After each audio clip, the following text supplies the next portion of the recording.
So while certainly these are important issues, we must keep an eye on the footsteps of our enemy as we pace them in this race towards the finish line. And another thing I think all of you can admit, while many will admit that definitely there's something wrong with America and what's going on, that there's something in the wings, many others who are well educated will tell you right offhand that, ladies and gentlemen, we are close to what the other side would consider an end game scenario. Now, a fascinating part about the whole program as we're seeing it today, especially at this point in time in the late winter and early spring of 1996, is the contradictions even seen in the American press right now. Why is this? Well, what's happening, as we've described, is there is a culling of the New World Order crowd. Many of the players are now feeling a little fidgety and a little antsy because they realize maybe they're not keepers. Maybe they're the tossers, the ones that are going to be gotten rid of. And there is, of course, the cannon fodder. Consider the Waco attack. As originally described, and even in later pieces done, such as ABC, NBC, and CBS, the comments by the ATF agents and the FBI, and make no mistake about it, both were there at the beginning of that attack. One didn't take over for the other. They were working hand in hand through the entire action. These characters, ladies and gentlemen, complained that they were an army of conquest retreating in defeat. Their words, not ours. So what we have to ask, and this is very important to consider, is army, in the field. I seem to recall they were supposed to be a policing agency. Also the fact that they retreated in defeat, well, that implies that, yes, conquest was their mission. They had an objective far alien to anything that was the original intent of the framers of the Constitution, the Bill of Rights. Is this the type of government that our founders wanted? I challenge yet again. And let me ask you something. At the end of the American Revolution, the founders had a chance to do just about anything they wanted, and just about anybody would have gone along with whatever they engineered. And yet, there was no, and there still is no allowance in the Constitution for a national police force. Now, as witnessed by the evidence that you've seen here so far, and there are many, many other pieces, we have virtually volumes of data to draw from, we can demonstrate that that is the full intent and purpose of this regime, and that these people shun the Constitution. In fact, many more comments, most of them within the last 2 to 3 weeks, have specifically been made by Bill Clinton and also by other members of the administration, shunning the idea that the Constitution has any validity. In our courts right now, with many of you who are fighting in the courts, comments are being made that, yes, while the Constitution exists, it does not pertain, it is not relevant. Well, I challenge you to something. When is it relevant? Where does it stand valid, if it doesn't stand here in this nation now? And one of our concerns, as we can see, is that with all of the other manipulative toys that are available to the New World Order, they obviously are either going to have to do it or walk away. Let me ask you a very pointed question. Do you honestly think that the Rockefellers, the Rothschilds, the CFR, the Trilateral Commission, and all of these other characters that have been involved in this, whose names have changed from time to time, and by the way, will change again, that these people are going to walk away from the sandbox considering how many toys they've already invested, how many they've broken in the process to get this far? If you truly believe that, then you might as well shut this thing off and walk away right now. Because the bottom line is that we have an integrated process here. We cannot be handicapped or crippled. Just as I would say directly to a militiaman who might be listening that you must understand the Constitution, the Bill of Rights. You must read them. Because after all, what are you fighting for? But I will also say in reverse order, for those who simply think that pushing paper will stop a tank, or that pushing paper will prevent the black shirts that you saw earlier from coming through the front door, I will shake you awake right now and tell you that that is not the case. I challenge you to read Alexander Solzhenitsyn's The Gulag Archipelago.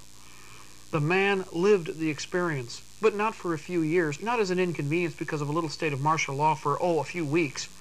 Not because there was a snowstorm, for instance, on the East Coast and they had to ration milk for days on end, where supposedly there are no food shortages in America. Oh, no, no, no. He lived the New World Order for real for well over 4 to 5 decades. That's right, decades.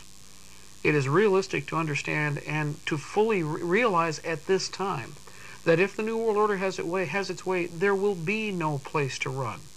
And if there is a place to hide, I want you to show me. I've challenged Americans all over the country to demonstrate this to me. Show me a mountain where you're going to hide. Show me a valley where you can conceal yourself. If we as Christians, if we as Americans, if we as sovereigns do not stand up, who do you expect to stand up? Who are you going to buy? In fact, even Rome found this out the hard way with the Praetorians and the Praetorian Guard itself, and also with the Imperium as it developed. Mercenaries hired do not value your freedom, and certainly are not going to if you will not stand up and value it yourself. In fact, anything that you're stupid enough to give away, somebody usually is smart enough to take when it's given for free. Well, that's the situation we're dealing with right now. There are many who are going to challenge, and then, of course, as we say, look at the facts, look at the information, and sit in a state of denial right up to the point where this is overwhelming them, where it virtually overruns them, like a tidal wave, or we're still, just like the black wave of the Mongol hordes of the Middle Ages. Well, congratulations. At some point, if you don't turn and fight together, you will be found individually and overrun. It's going to happen. Now, the sad part is we've had the opportunity over the last several decades to actually listen to people who now we find out knew exactly what they were talking about. I'm not the first person to do this, and I pray to God that I'm not the last. I'm just one of a successive chain of individuals who at different times are going to have to stand up against the New World Order and against this tyranny. If anybody were to ask me right now what they actually thought, or what my goal was, what would be the shining star or the solution that I could see for the world right now? I mean, after all, if we're complaining about what their idea is and how they're coming up with this solution called the New World Order, what do we have to offer? Well, we have one of the finest documents and one of the best written pieces of legislation and handed down to us, inspired by God, to given any nation ever on this planet. Consider this. Everybody on this planet is trying to get here. You have to ask yourself, why? Is it for the rivers, the streams? Well, certainly some of the physical wealth that is enjoyed, but that physical wealth is a representation of the pleasures of liberty and freedom that we have enjoyed, precious gifts given to us by our Maker, and that we were allowed to enjoy provided we remained clean, provided we made sure that we were honorable, provided make sure that we properly gave respect to the person who gave us those liberties. We are failing, and obviously we are sinking right now. We are having problems the likes of which shouldn't actually take place, considering the wealth that, in theory, we possess right now.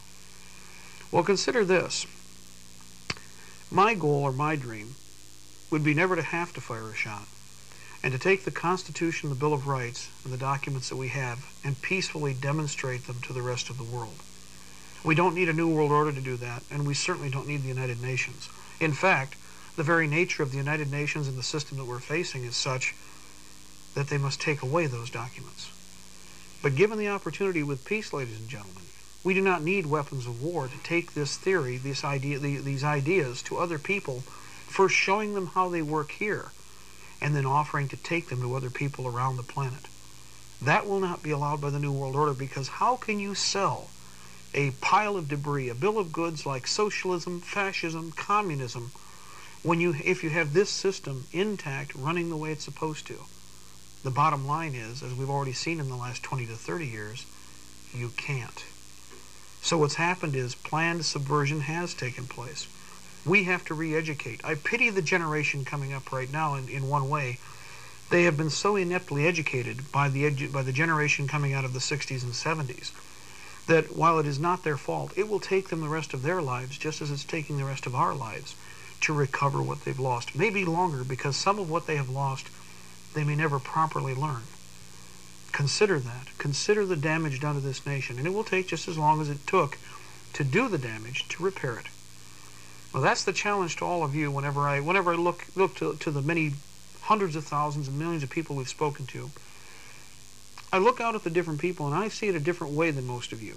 When I look at you, it's me as an audience looking at the myriad of expressions, the myriad of questions, and the many fascinating, diverse people that we have in this country. That's what we want to cherish, preserve, and maintain. And if the New World Order takes over, all of that will be gone. The blue shirts, the black shirts, the helmets, the black helicopters, which people have tried to scoff, and yet most have seen, or at least in one form or another have identified. People in the military who have come forward who will honestly and openly admit that most, if not all of what we've talked about, they have seen, and they are experiencing.